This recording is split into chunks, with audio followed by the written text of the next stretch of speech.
Bismillahirrahmanirrahim. Assalamualaikum warahmatullahi wabarakatuh.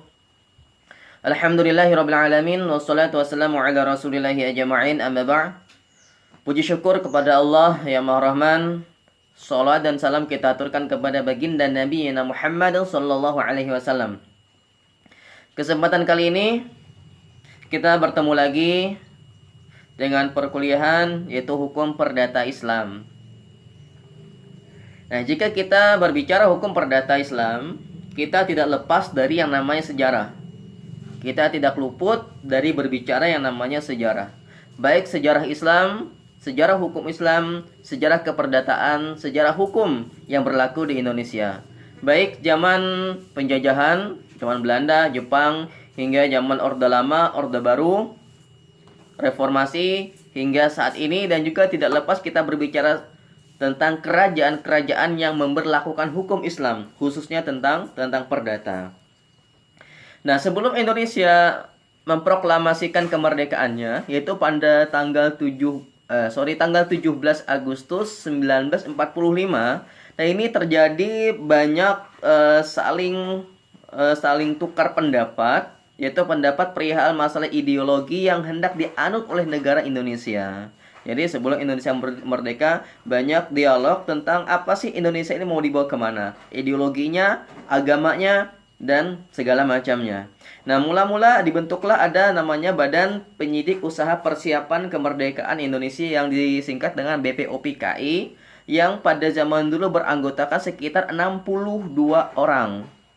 Nah, 62 orang yang memperjuangkan dibentuknya negara.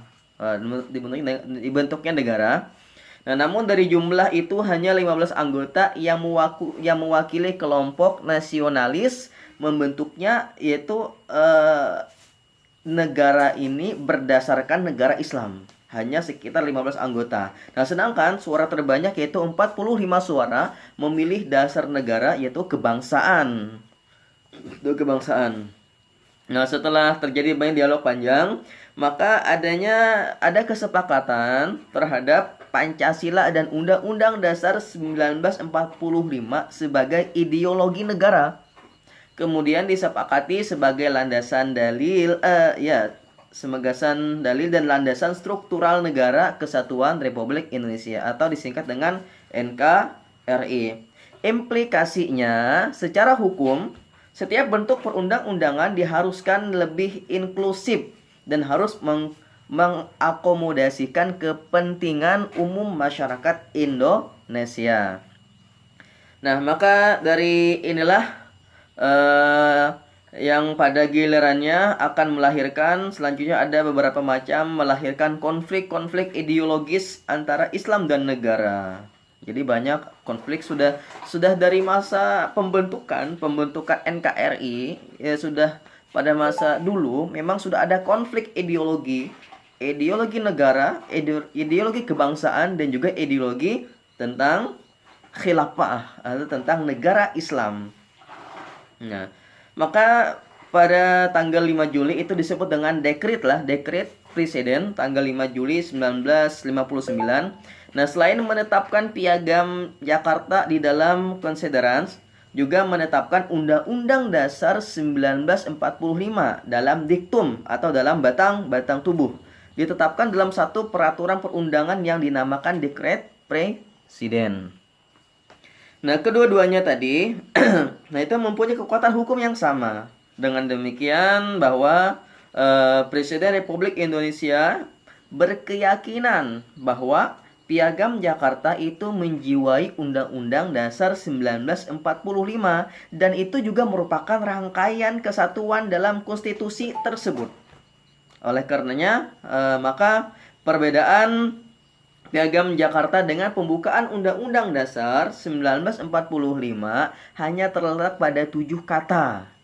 Maka bahwa ketujuh perkataan itulah yang menjiwai Undang-Undang Dasar 1945 dan merupakan suatu rangkaian kesatuan dalam Undang-Undang Dasar 1945.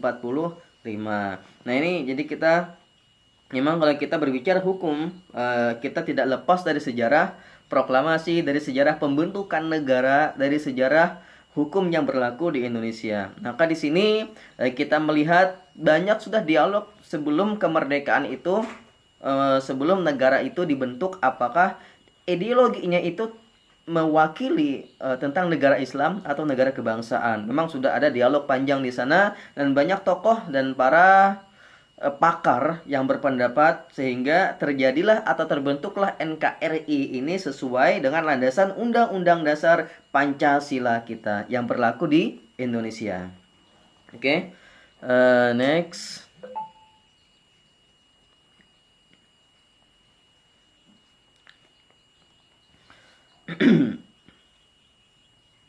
Oke, hukum perdata. Ini. Nah, ini hukum di Indonesia sebagai pengantar awal. Tadi pengantar juga, sekarang bagi pengantar lagi. Hukum di Indonesia merupakan campuran dari sistem hukum Eropa, hukum adat, hukum agama, dan hukum adat. Nah, sebagian besar sistem yang dianut baik perdata maupun pidana berbasis pada hukum Eropa kontinental, khususnya dari Belanda, karena aspek sejarah masa lalu Indonesia yang merupakan wilayah jajahan dengan sebutan Hindia Belanda. Hukum agama sebagian besar masyarakat Indonesia menganut Islam. Maka dominasi hukum atau syariat Islam lebih banyak terutama di bidang perkawinan, kekeluargaan, dan warisan. Selain itu, di Indonesia juga berlaku sistem hukum adat yang merupakan penerusan dari aturan-aturan setempat dari masyarakat dan budaya-budaya yang ada di wilayah Nusantara. Memang ya, tidak dapat kita pungkiri, umat Islam di Indonesia adalah unsur paling mayoritas. Paling banyak sudah di Indonesia umat Islamnya. Dalam tatanan dunia Islam internasional, itu umat Islam Indonesia bahkan dapat disebut sebagai komunitas muslim paling besar yang berkumpul dalam satu batas teritorial kenegaraan. Jadi tidak cuma kodim ya yang ada teritorial, negara khususnya ada teritorial. Nah, oleh karenanya menjaga kesatuan negara Republik Indonesia itu menjadi sangat menarik untuk memahami alur perjalanan sejarah hukum Islam. Nah, sejarah hukum Islam yang kita sebutkan tadi, di tengah-tengah komunitas yang mayoritas di negara kita adalah mayoritas orang Islam. Oke, kita next saja untuk menghemat waktu. Nah, umat Islam tadi sudah kita sampaikan bahwa yang paling banyak di negara Indonesia. Tindakan yang diambil oleh para tokoh Islam Indonesia yang terdahulu setidaknya dapat menjadi bahan telaah penting di masa datang. Sejarah itu menunjukkan bahwa proses Islamisasi sebuah masyarakat bukanlah proses yang dapat selesai seketika. Jadi adanya undang-undang, khususnya undang-undang tentang perdata Islam, baik Undang-Undang Nomor 1 Tahun 74 yang itu berbicara tentang banyaknya tentang perkawinan, tentang keperdataan, tentang hukum-hukum dari di peradilan agama. Juga adanya Inpres atau Instruksi Presiden, itu KHI, yaitu kompilasi hukum Islam. Nah, di sini kita next ini hanya sebuah pengantar saja. Oke, next kita ya. Nah, selanjutnya adalah hukum perdata Islam di Indonesia. Apa yang dimaksud dengan hukum perdata Islam di Indonesia? Oke, kita berbicara definisi. Kalau kita berbicara definisi, hukum adalah seperangkat peraturan yang dibuat oleh yang berwenang atau negara dengan tujuan mengatur tata kehidupan bermasyarakat. Itu bermasyarakat luas yang mempunyai ciri memerintah dan melarang serta mempunyai sifat memaksa serta mengikat anggotanya dengan menjatuhkan sanksi hukuman bagi mereka yang melanggarnya. Jadi sifatnya mengikat ketika tidak melaksanakan atau melanggar aturannya, maka ada hukum atau ada sanksi bagi mereka yang melanggarnya. Hukum perdata. Jadi hukum perdata adalah rangkaian peraturan yang mengatur hubungan antara orang yang satu dengan yang lainnya dengan menitik beratkan kepada kepentingan perseorangan, yaitu kalau dalam terminologi Islam, istilah perdata ini disebut juga dengan muamalah, itu keperdataan. Nah, keperdataan itu berbicara tentang hukum akhwalus sosiah, tentang hukum perdata, hukum orang perorangan atau benda dengan orang atau benda dengan yang lainnya. Itu adalah hukum perdata. Nah, hukum perdata Islam adalah peraturan yang dirumuskan berdasarkan wahyu Allah dan sunnah Rasulullah tentang tindak laku mukallaf. Oke, kita next dulu. Sini ada definisinya. Oke, next.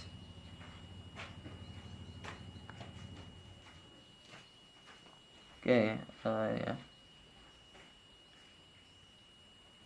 Oke, lupa ya.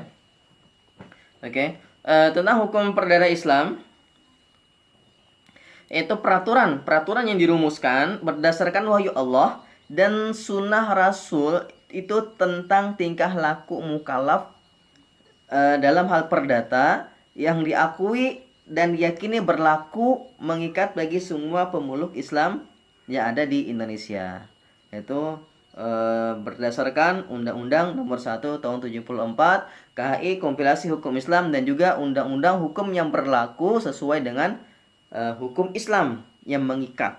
Nah, berdasarkan wahyu Allah dan sunnah Rasul. Oke, kita lanjutkan. Nah, ini sebagian hukum Islam yang berlaku secara yuridis formal. Ini masih definisi hukum perdata Islam.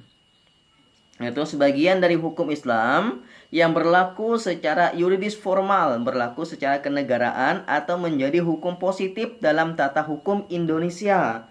Nah, jadi hukum perdata adalah sebagian dari hukum Islam, sebagian, tidak keseluruhan. Karena kita bukan negara Islam.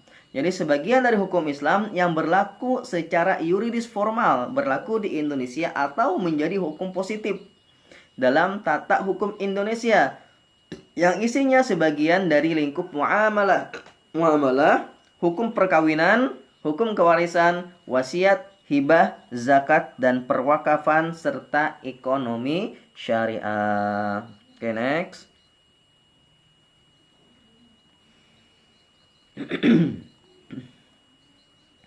Nah, hukum dikatakan dapat hidup dilihat dari dua segi, yaitu sosiologis dan yuridis. Secara sosiologis, hukum Islam dapat dikatakan telah berlaku di Indonesia sebab sebagian hukum Islam telah hidup dan berkembang di masyarakat sejak zaman-zaman kerajaan Islam, masa penjajahan Belanda hingga zaman kemerdekaan. Sedangkan secara yuridis, sebagian hukum Islam telah berlaku di dalam masyarakat. Namun penerapan prinsipnya masih berangsur-angsur dalam pengundangan atau perundang-undangan hukum Islam di Indonesia. Jadi di sini secara sosiologis hukum Islam itu sudah berlaku pada zaman kerajaan-kerajaan Islam pada zaman dulu, itu juga pada masa penjajahan hingga zaman kemerdekaan. Seperti yang kita jelaskan di awal tadi, ada beberapa step hukum yang terbentuk di Indonesia baik pada zaman kerajaan-kerajaan Islam yang berlaku hukum perdata. Di sana juga banyak berlaku hukum perdata pada masa kerajaan-kerajaan Islam. Lanjutnya pada masa penjajahan baik kolonial Belanda, masa penjajahan Jepang hingga masa Orde Lama, Orde Baru hingga reformasi hingga masa kini, itu sudah banyak amandemen-amandemen hukum yang berlaku di Indonesia. Oke, kita next saja untuk menghemat waktu. Gak ada banyak slide-nya. Nah, perkembangan Nah, kalau kita berbicara perkembangan hukum ya, di sini hukum Islam dapat ditinjau dan perkembangan hukum Islam dapat ditinjau dari peradilan agama dari masa ke masa, pada pra pemerintah Hindia Belanda dikenal dengan 3 periode peradilan agama. Oke, sebelum itu kita melihat perkembangan atau ruang lingkup perdata Islam seperti dijelaskan tadi, bahwa hukum perdata Islam itu ialah norma hukum yang memuat tentang munakahat atau pernikahan. Hukum perkawinan mengatur segala sesuatu yang berkaitan terhadap perkawinan, perceraian, serta akibat-akibat hukumnya. Bisa juga tentang warisan, faraid. Hukum kewarisan itu mengatur segala persoalan yang berhubungan dengan waris, ahli waris, harta peninggalan, harta warisan, serta pembagian harta warisan.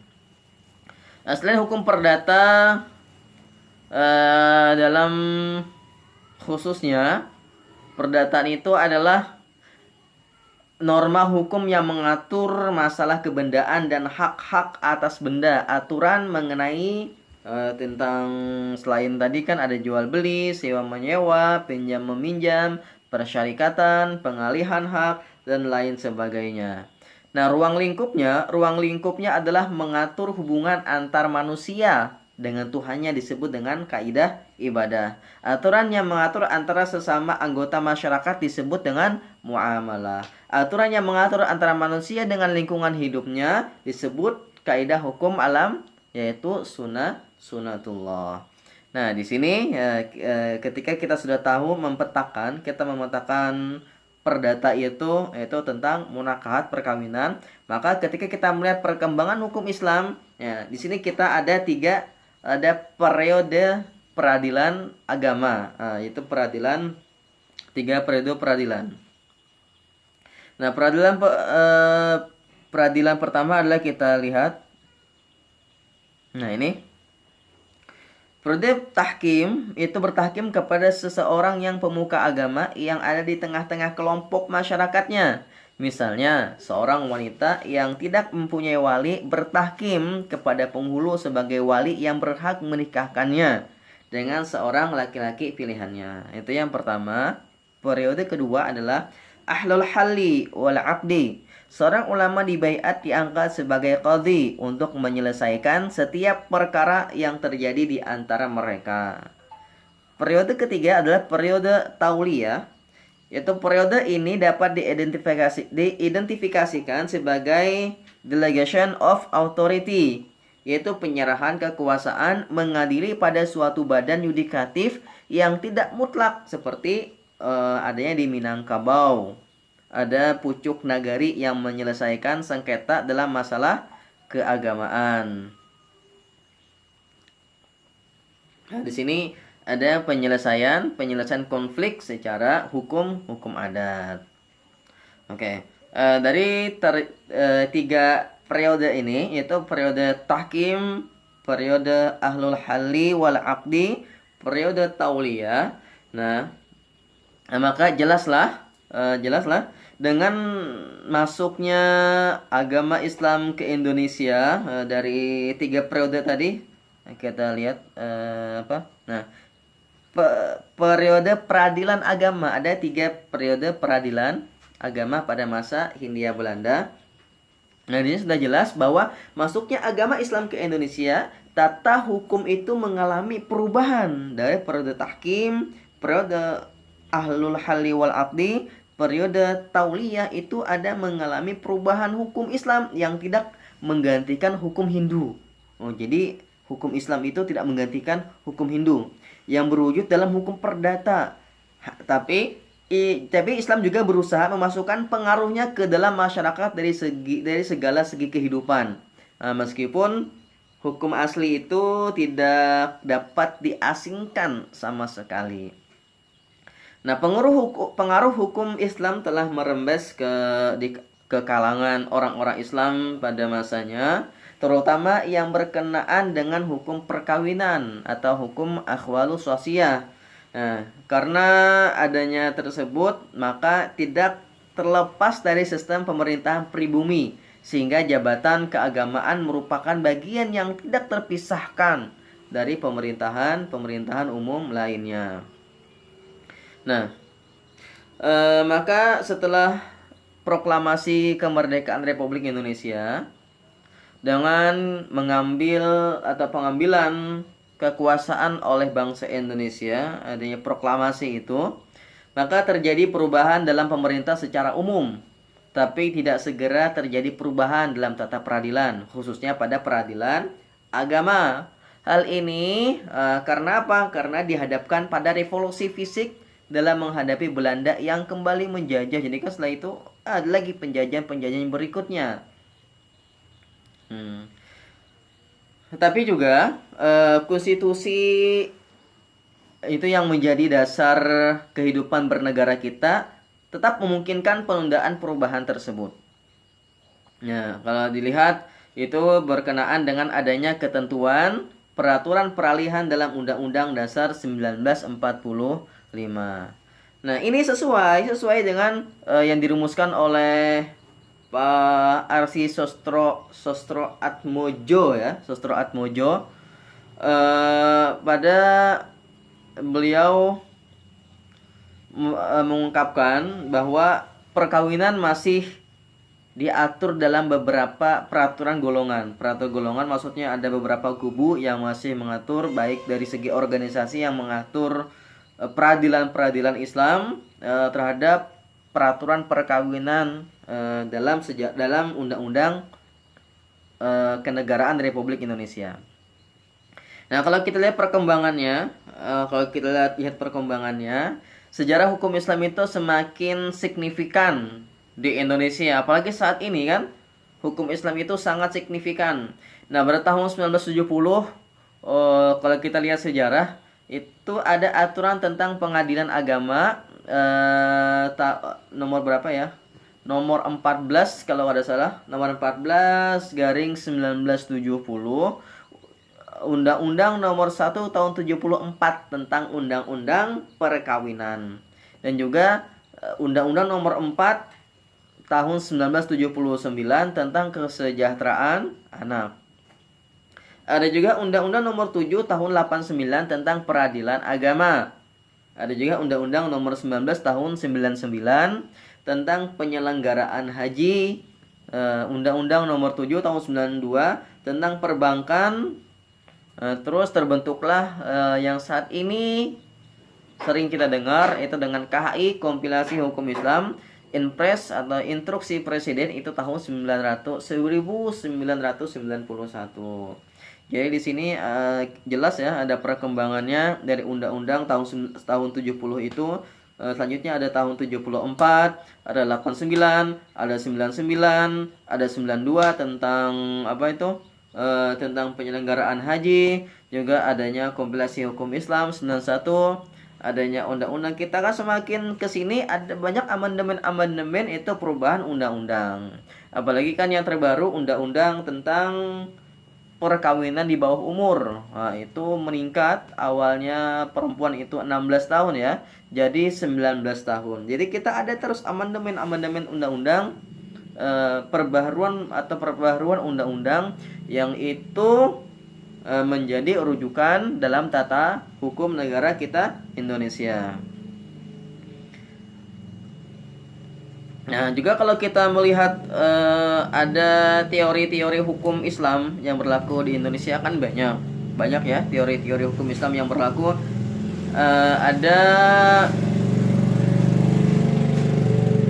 Ada teori resepsi in complexio. Nah, teori ini ya banyak teori-teori itu. Ada juga teori resepsi, ada juga teori resepsi exit, resepsi and contrario. Nah, ini ada teori-teori dari Belanda ya, teori-teori hukum. Nah, tapi banyak beberapa tokoh kita yang menolak. Bahkan Prof. Khazairin menolak adanya teori resepsi ini, karena teori resepsi ini kata beliau sama halnya seperti hukum iblis. Nah, kata beliau teori resepsi ini. Oke, kita next saja, kita tidak banyak berbicara tentang hukum resepsi karena kalau kita berbicara teori hukum ini khawatirnya ya waktu kita tidak mencukupi. Nah, kalau secara luring kemungkinan kita bisa lebih banyak diskusi. Nanti kalau kita mau kita diskusikan ya di grup nanti tentang teori resepsi ini, karena ini banyak sekali dialog, tidak cukup untuk beberapa menit dijelaskan. Ini kalau sekilas saja mungkin kita bisa jelaskan ya. Untuk sekilas teori resepsi yang pertama tadi adalah memperlakukan hukum Islam secara penuh terhadap orang Islam karena mereka telah masuk Islam. Ini teori resepsi in complexio. Ini dimunculkan oleh Van der Burg.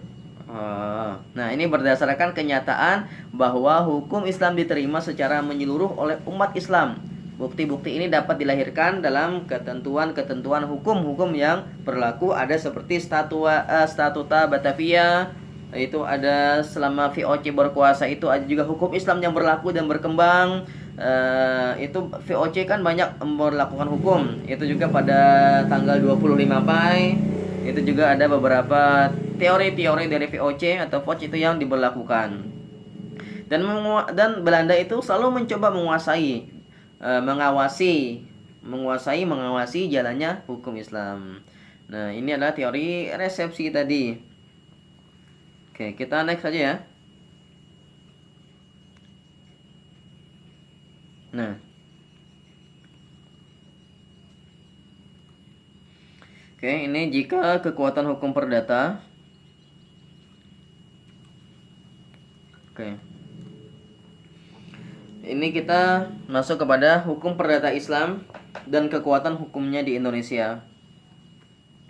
Jika kekuatan hukum perdata Islam di Indonesia dianalisis, maka perlu diungkapkan produk pemikiran hukum Islam dalam sejarah perilaku umat Islam dalam melaksanakan hukum Islam di Indonesia seiring pertumbuhan dan perkembangannya, yaitu ada syariah, ada fikih, ada fatwa, ada putusan PA, ada perundangan-undangan di Indonesia. Oke, kita satu-satu dulu kita bahas. Pertama adalah tentang syariah. Oke.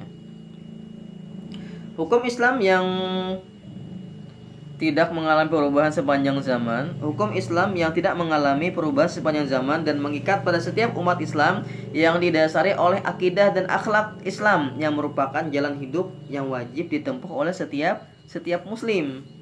Jadi hukum Islam adalah hukum Islam yang tidak mengalami perubahan sepanjang zaman dan mengikat pada setiap umat Islam. Syariah adalah jalan hidup yang wajib ditempuh oleh setiap muslim. Syariah memuat ketetapan-ketetapan Allah dan ketentuan-ketentuan Rasulnya, baik berupa larangan maupun perintah. Syariah juga meliputi seluruh aspek kehidupan, baik yang berhubungan dengan Tuhan, manusia dengan manusia, manusia dengan lingkungan. Hukum Islam dengan pengertian syariah dapat dilaksanakan secara perorangan atau per kelompok, dan ada yang memerlukan bantuan alat negara dalam penerapannya. Nah, kalau fikih, mungkin kawan-kawan sudah paham ya, fikih yaitu hukum Islam. Kalau kita melihat dalam fikih, itu berdasarkan pemahaman yang diperoleh dari suatu dalil, ayat, nas Al-Quran atau hadis. Tingkat pengamalan hukum Islam didasari oleh keimanan seseorang atau keimanan setiap orang Islam, sehingga ditemukan pengamalan hukum itu bervariasi pada setiap suku dan tempat. Sebagai contoh, puncak pemikiran fikih di Indonesia adalah pada adanya kompilasi hukum Islam tahun 1991. Nah, ini adalah puncak pemikiran fikih di Indonesia. Walaupun sudah ada KHI, yaitu kompilasi hukum Islam, nah tidak menutup kemungkinan lembaga fatwa dari MUI itu masih dibutuhkan oleh masyarakat. Nah, sebagai contoh misal pasal 52 ayat 1 Undang-Undang Nomor 7 Tahun 89 tentang peradilan agama secara implisit membuka peluang kepada hakim untuk memberi fatwa. Jadi ada hakim memberi fatwa disebut dengan jurisprudensi, yang menyatakan bahwa pengadilan dapat memberikan keterangan pertimbangan dan nasihat tentang hukum Islam kepada instansi pemerintah di daerah hukumnya apabila diminta. Nah, makanya kita masuk bawahnya lagi. Ini ada putusan PA, ada keputusan PA, keputusan peradilan agama.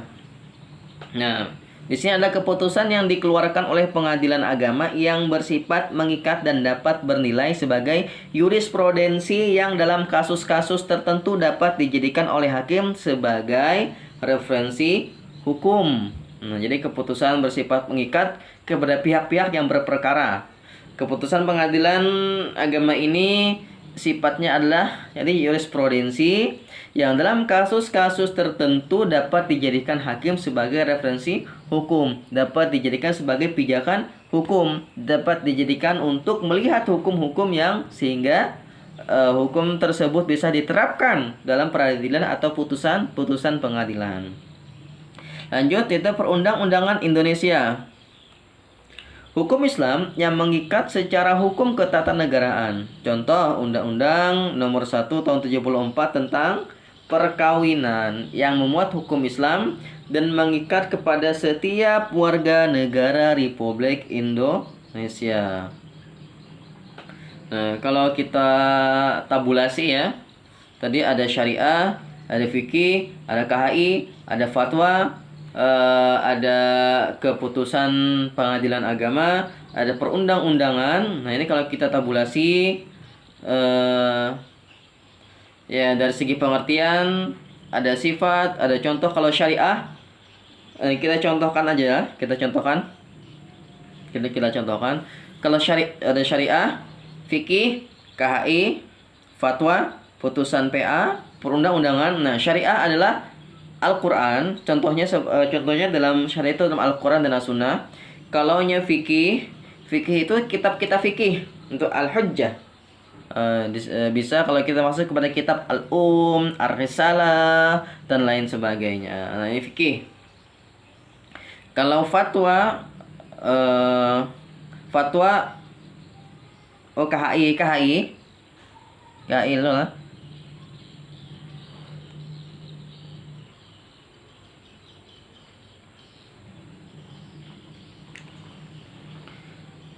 Ya, kalau fatwa harusnya ada KHI dulu ini. Kalau KHI itu adalah melihat Inpres nomor 1 tahun 91 tentang hukum perkawinan. Ini adalah mengikat secara yuridis. KHI kompilasi hukum Islam. Selanjutnya ada fatwa. Fatwa itu ya fatwa MUI tentang misal larangan merokok, larangan yang lainnya, atau fatwa MUI tentang pemakaian masker atau sholat berjamaah pada zaman COVID-19 ini.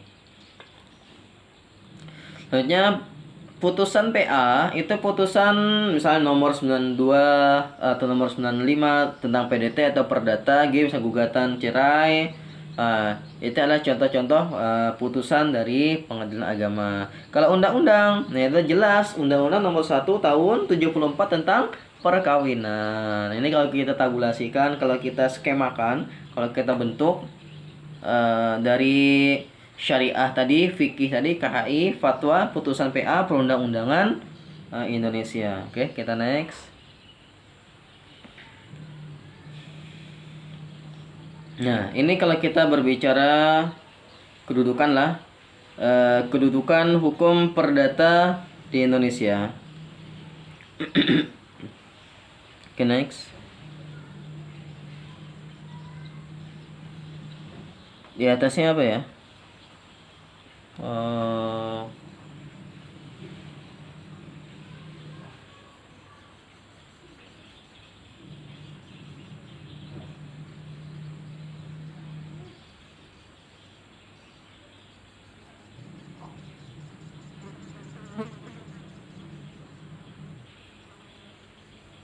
Oke, kita lihat. Oh, ini. Apabila hukum perdata Islam dan kekuatan hukumnya dianalisis. Dianalisis secara ketatanegaraan di negara Republik Indonesia, dapat dikatakan bahwa asasnya adalah Pancasila dan Undang-Undang 1945. Kemudian dijabarkan melalui Undang-Undang Nomor 1 Tahun 74 tentang perkawinan dan undang-undang. Oke. Oke, ini selanjutnya adalah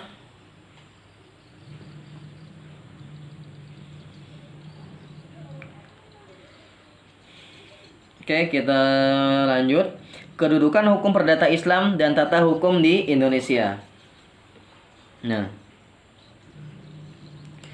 bisa kita lihat di sini tentang ketatanegaraan ya di negara Republik Indonesia itu dapat dikatakan bahwa asasnya adalah Pancasila dan Undang-Undang Dasar 1945. Jadi Pancasila dan undang-undang ini tidak bisa lepas dari ketatanegaraan, tidak bisa lepas daripada produk-produk hukum yang ada di Indonesia. Karena dua ini termasuk sumber hukum yang ada di Indonesia. Itu Undang-Undang Dasar 1945 dan juga Pancasila yang ada 5 sila itu. Pertama, kedua, ketiga, empat, dan kelima. Itu adalah sebagai asas dan juga sebagai sumber hukum terhadap penetapan atau terhadap penentuan produk-produk hukum yang ada di Indonesia. Jadi jangan sampai lepas daripada Pancasila dan undang-undang dasar ini. Nah, kemudian dijabarkan melalui Undang-Undang Nomor 1 Tahun 74 tentang perkawinan. Jadi itu asasnya di atas. Nah, selanjutnya ada hierarkinya.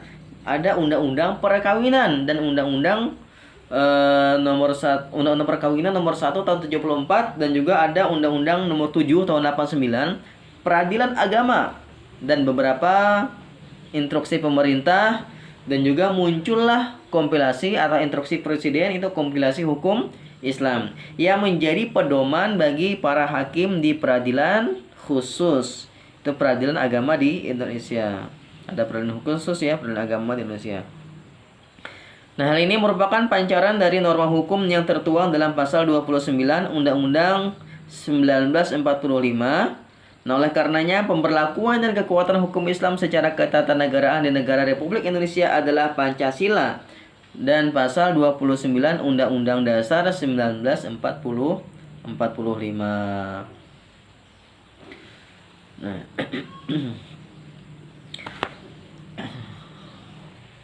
oke. Memang ya, kalau kita berbicara hukum Islam atau kita berbicara hukum perdata Islam, seperti yang kita lihat tadi, di Indonesia mengalami perkembangan yang dinamis dan berkesinambungan melalui infrastruktur politik maupun suprastruktur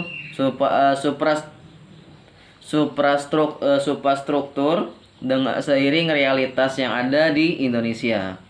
Nah, tuntutan dan dukungan secara kehendak bagi upaya transformasi hukum Islam ke dalam sistem hukum nasional. Jadi mengalami banyak perkembangan. Hukum Islam itu sangat dinamis ketika berada di dalam hukum ketatanegaraan Indonesia.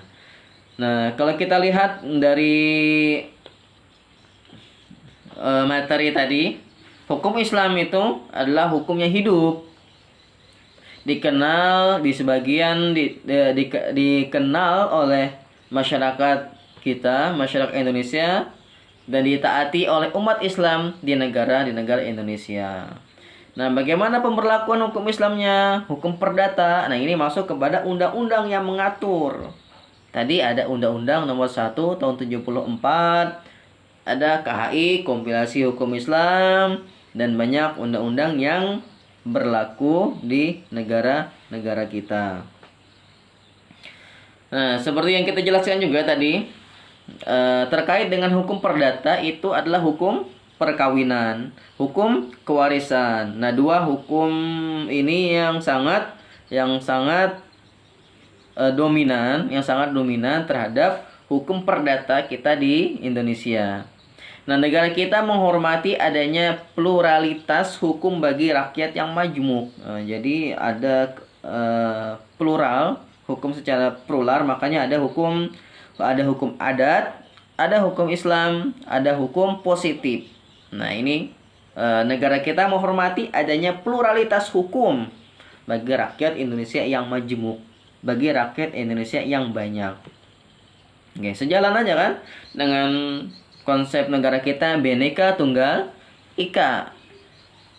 Nah, tapi kalau kita lihat di bidang hukum perkawinan dan kewarisan termasuk bidang hukum yang sensitif. Banyak di sini dilihat, apalagi masalah perdata, banyak sekali undang-undang atau poin-poin pasal.